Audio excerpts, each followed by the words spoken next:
Speaking of coronavirus, I mentioned this. This is an amazing thing that happened today where Australian ingenuity, know-how, smarts. We didn't wait for a lab in the United States or Europe or something to come out of China. We have started to be able to replicate the virus in order to understand it, to work out how could we deal with the consequences of this.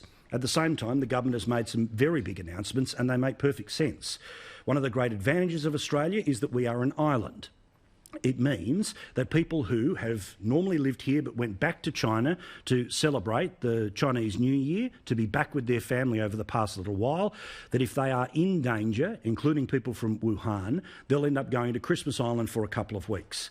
Now relax. They're not going to prison. They'll be able to live basically the same life that they could anywhere else, but for obvious health reasons, just as it was in any quarantine station that has existed here as long as there has been a modern Australia.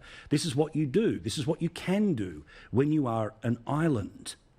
Here's the latest on a situation where yet another case was revealed today in Australia from Charlotte Morlock.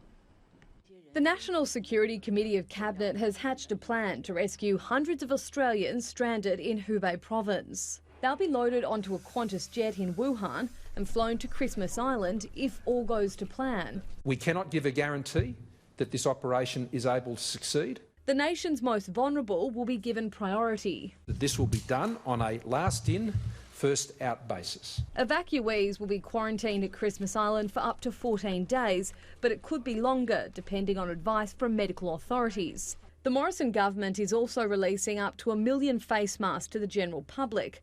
A supply of 21.5 million will be made available if required. So this is a important development and is one that, look, we have to understand. This is the benefit of being an island. And look, nobody is suggesting that you need to be suspicious of people who have family connections to China, okay? Anyone who's pushing that stuff is pushing some pretty nasty garbage. This is about making sure that people will be able to come back here.